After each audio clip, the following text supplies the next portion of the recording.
Ok, shalom, shalom. Nous avons dans la vidéo précédente commencé dans Matthieu chapitre 4, cette série de notre programme que nous aurons à faire cette semaine. Comme je disais, durant une semaine au moins, selon que le Seigneur le permettra, nous allons interpeller les conducteurs pour l'œuvre du Seigneur, pour qu'elle se porte de mieux en mieux et qu'il y ait de moins en moins de scandales dans notre pays, dans nos assemblées, dans nos églises locales. Alléluia. Donc, déjà, nous avons commencé dans Matthieu chapitre 4, comme je disais. Nous avons parlé de ce dont Jésus-Christ a refusé d'accepter, que beaucoup de conducteurs malheureusement aujourd'hui acceptent, de transformer des chrétiens en des pains, en des vaches à scraire. Et nous allons continuer cela, davantage pour soutenir, n'est-ce pas, ce qui s'est passé dans Matthieu chapitre 4, verset 1 à 4. Nous allons aujourd'hui dans cette vidéo encore parler de ce que le Seigneur dit dans le livre de Philippiens. Philippiens chapitre 3. Philippiens chapitre 3. Philippiens chapitre 3, verset 17 à 19. Philippiens chapitre 3, verset 17 à 19. Comme je l'ai toujours dit précédemment, je nous exhorte à partager ces vidéos-là. Je nous exhorte à partager cela, publier cela dans vos réseaux sociaux. Envoyez cela à vos amis pasteurs, à vos amis prophètes, docteurs, et afin que le nom de Jésus soit glorifié. Soyez tous mes imitateurs. Philippiens chapitre 3, verset 17. Soyez tous mes imitateurs, frères, et portez les regards sur ceux qui marchent selon le modèle que vous avez en nous. L'apôtre Paul dit, soyez tous mes imitateurs. Frères, portez les regards sur ceux qui marchent selon le modèle que vous avez en nous.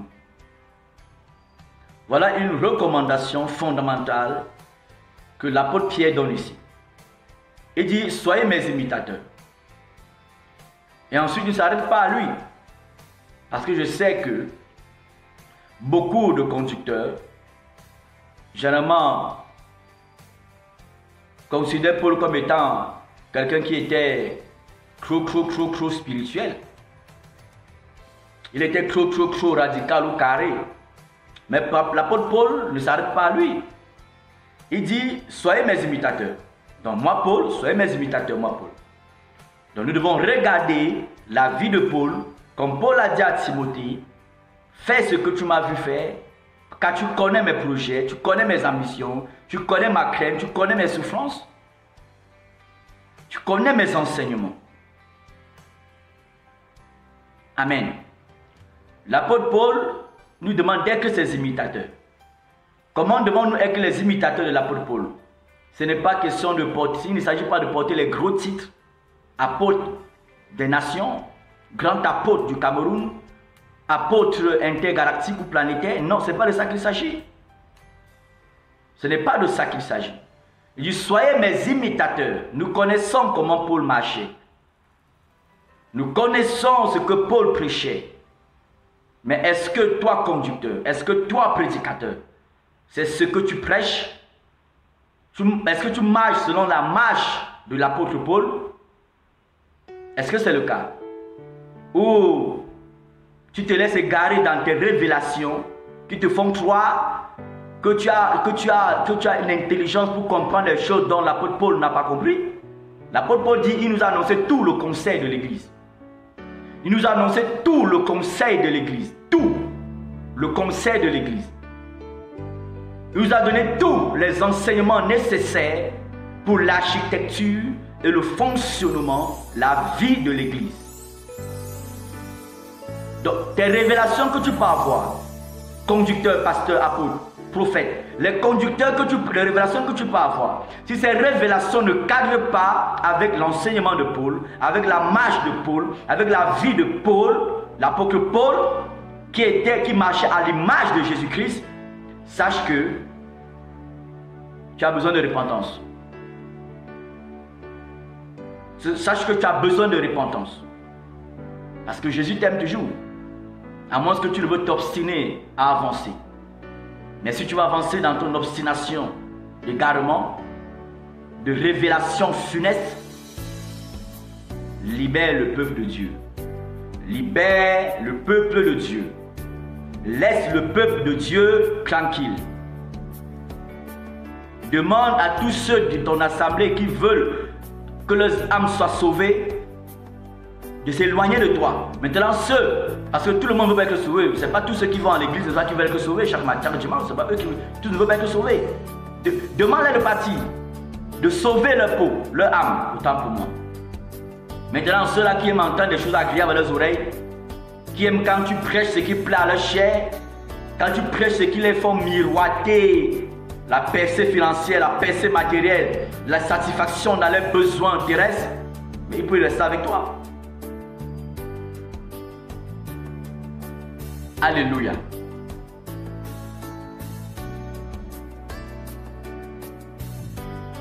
L'apôtre Paul ne s'arrête pas à lui. Samson pourrait dire que l'apôtre Paul, pour lui, comme certaines personnes le disent, comme je disais tout à l'heure, que l'apôtre Paul, il est vraiment trop, voilà, il est un peu trop...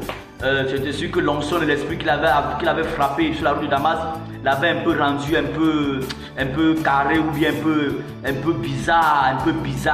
Non, c'est pas Paul qui était bizarre. C'est souvent les révélations des prédicateurs de ce temps moderne qui sont bizarres. Des révélations zombiques. Oui. L'apôtre Paul ne s'arrête pas à lui. Il dit encore: portez les regards sur ceux qui marchent selon le modèle que vous avez en nous. Cela signifie que, parce que tu es conducteur, tu es prédicateur de l'évangile, tu es pasteur, tu es prophète, tu es ancien, ainsi de suite, tout cela, les gens mettent les regards sur toi. Mais veille à ce que tu marches toi-même selon le modèle de Paul, le modèle de Pierre, de Jean, de Luc, de Silas, de Jude, ainsi de suite, ainsi de suite. Parce que la Bible dit, l'église a été fondée, l'église a été édifiée sur le fondement des apôtres et des prophètes de l'agneau. Alléluia, de l'agneau. Amen. Conducteur, apôtre, prophète, est-ce que nous marchons, est-ce que vous marchez selon le modèle que nous avons des pionniers de l'église de Jésus-Christ?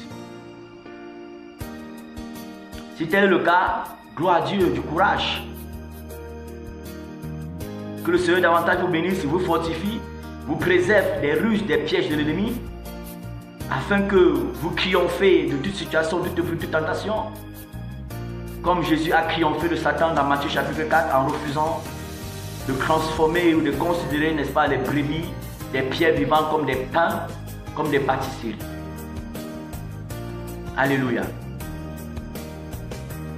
Puis portez le regard sur ceux qui marchent selon le modèle que vous avez en nous. Cela signifie que conducteurs, nous sommes censés nous-mêmes marcher selon le modèle de Paul, selon le modèle de Pierre et de Jean. Tu ne peux plus avoir une révélation que l'apôtre Paul n'a pas reçue. Tu ne peux pas avoir une révélation pour le fonctionnement de l'église, pour la vie de l'église que l'apôtre Paul n'a pas reçue. Si tu l'as, c'est que ça ne vient pas de Dieu, ça vient de Satan. L'apôtre Paul dit: je vous ai donné tout le conseil de Dieu, tout, sans en rien cacher. Là, c'est celui qui s'attache à ses conseils, à ces enseignements-là, avec foi, sera un ouvrier qui n'aura point à rougir lorsqu'il sera devant le maître. Alléluia. verset 18. Philippiens 3, 18. Car il en est plusieurs qui marchent en ennemis de la croix de Christ. Je vous en ai souvent parlé et j'en parle maintenant encore en pleurant. Il dit, il y en a plusieurs qui marchent en ennemis de la croix de Christ. Ce n'est pas moi qui dis, oh, c'est la Bible qui dit. Même toi le chrétien là, toi le simple frère, ou soeur, ou femme qui te croit en Jésus-Christ. C'est ce que le Saint-Esprit dit ici. Qu'il y a plusieurs personnes qui marchent en ennemi de la croix. Il y a plusieurs conducteurs, plusieurs prédicateurs, plusieurs pasteurs, apôtres, prophètes, docteurs qui marchent en ennemi de la croix. Cela signifie que la croix de Jésus-Christ n'est pas le cœur de leur ministère ou de leur service. Jésus-Christ crucifié n'est pas l'objet de leur prédication. Alléluia. Je ne parle pas du fait que quelqu'un vient de parler un peu de la croix de Jésus, mais il passe toute la journée, il finit par conclure dans la conclusion par les secrets pour être riche, les secrets pour avoir ton mariage, les secrets pour avoir ta femme, les secrets pour avoir ton mari, je sais pas, pour être la tête et non la queue, les secrets pour être le chef de ton entreprise, mais pourtant tu n'as même pas de diplôme. Requis. Alléluia. Il y en a plusieurs qui marchent en ennemi de la croix de Jésus-Christ. Je vous en ai souvent parlé et j'en parle maintenant encore. Si toi, conducteur, qui est dans ce pays, que tu sois camerounais ou pas, est-ce que quand tu regardes ce qui se passe dans ce pays, la multiplication des faux chrétiens, la multiplication des faux prédicateurs, quand tu regardes la multiplication des assemblées qui se créent au jour le jour et qui sont à l'image des boulangeries, des pâtisseries, des bistrots, qui sont à l'image des boutiques. Toi, conducteur, quand tu vois cela, ou à moins que toi tu ne vois rien, à moins que pour toi tout va bien, à moins que c'est possible que pour toi peut-être tout va bien. Peut-être pour toi tout va bien. Peut-être pour toi le Cameroun a les véritables prédicateurs. Le Cameroun a les plus grands prophètes, les plus grands pasteurs, les plus grands docteurs. Peut-être pour toi c'est le cas. Mais même pour moi ce n'est pas le cas. Et même pour Dieu ce n'est pas le cas. Ça c'est clair. Si tu ne vois pas que l'église en général, ces assemblées qui pullulent de partout, des boutiques là, que nos églises dans ce pays-ci sont malades spirituellement, c'est que toi-même tu as un problème.